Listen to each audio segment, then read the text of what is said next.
Alright, so hey everyone, today I just want to make a quick demonstration of how um, spammable super counters can be.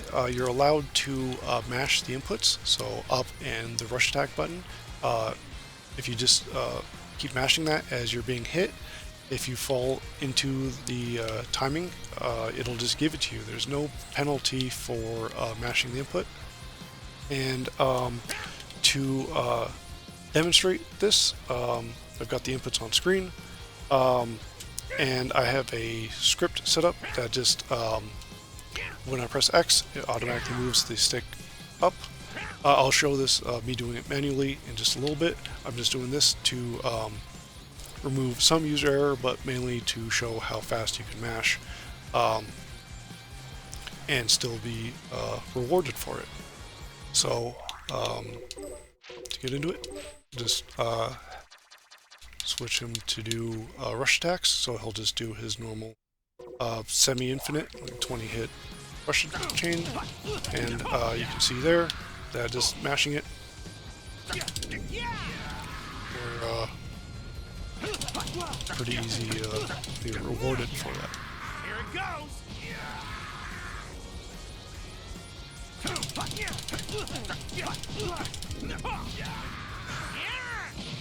I've heard there is a cooldown for this, but I don't really understand it. I've heard that there's a 12 frame cooldown from a few different sources, but I don't know how that's been verified. I'm certainly tapping the button faster than, you know, 5 times per second, and I'm not being punished at all for it.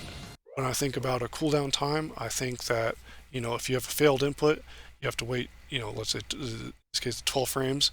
If I tried again within that 12 frames, you know, you should be penalized, and you know that cooldown resets and continues until you actually let the cooldown time elapse before you have a another attempt. Unless it means that you know, only a successful one. You're allowed unlimited attempts. It's just only one, I don't know, successful one every 12 frames. I don't. That doesn't seem like it would work out to me. But as it stands, it seems like you're pretty. There's no penalty for mashing. It's kind of my finish. Oh no, almost did. Of course, I'm not tapping it at, you know, 60 times a second or 30 times a second, and so the window I think is only like 1 or 2 frames or something like that. So certainly I'm not going to land in those. That was actually the first hit, so that wouldn't be a cooldown issue at all. I think that was the second hit, so that was probably a mash that didn't punish me on. Here it goes! And you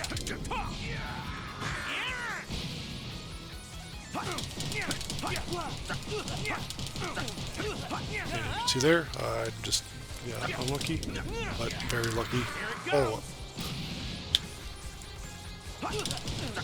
Now, of course, I've been using a script to point the stick up, but I will disable that, and now I will do the inputs manually.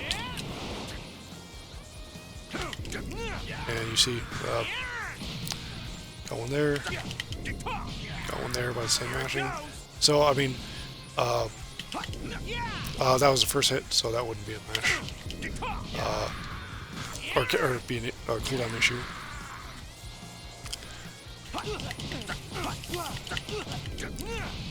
So, as far as I can tell, I've tried this in Tenkaichi 3, and it just simply doesn't work there. If you, of course, if you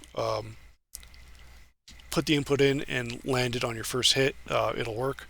But if you fail it, mashing won't get you anywhere. I've never seen one up here. It just constantly resets it. And getting back to the cooldown time, the you know, when I think about the cooldown time, I think about the blocking. You can't just spam the guard button and then vanish any attack. It just won't let you. But here, you can attempt to super counter every attack, and there's no punishment for it. You'll get it eventually, either sooner or later. In this case, later. But yeah, in that case, sooner.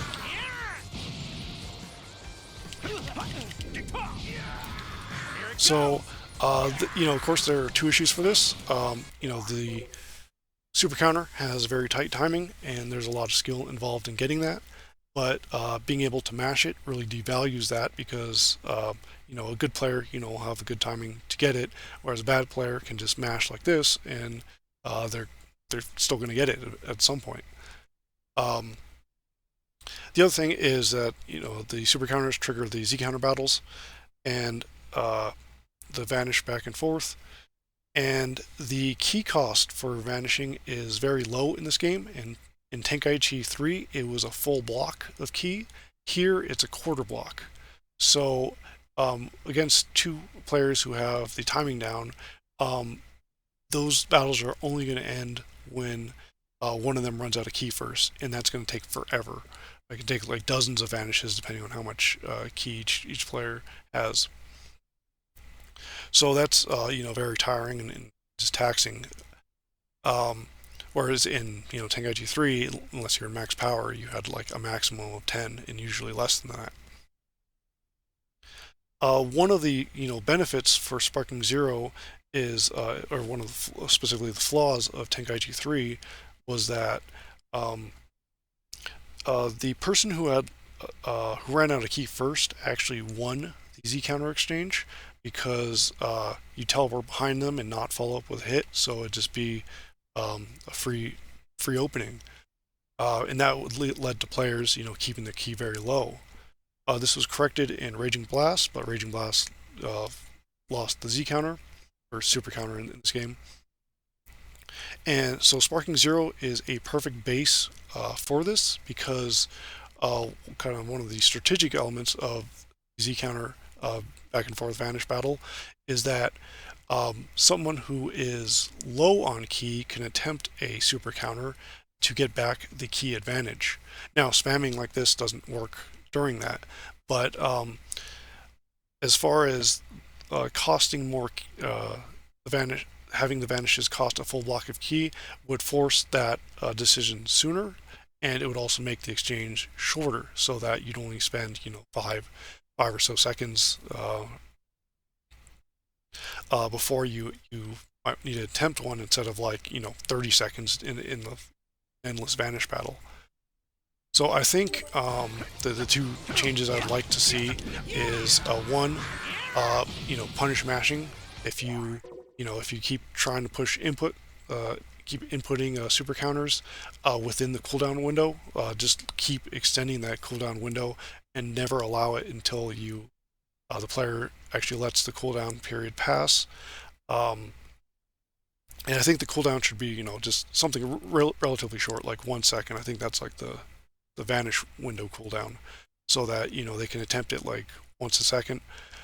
And if they keep mashing it faster than that, then they'll never get a super counter. And if they wait that out and then time it, they can land them. So that would both increase the value for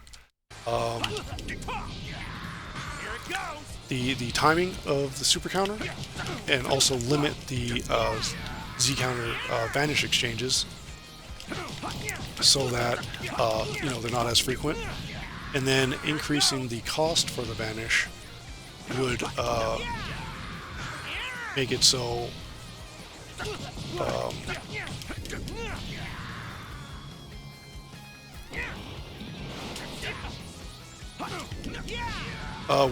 the battles are shorter, and you get to the point where you need to choose if you're going to attempt a super counter or not during that exchange to get back the key advantage. I think that would remove a lot of tedium for the online space,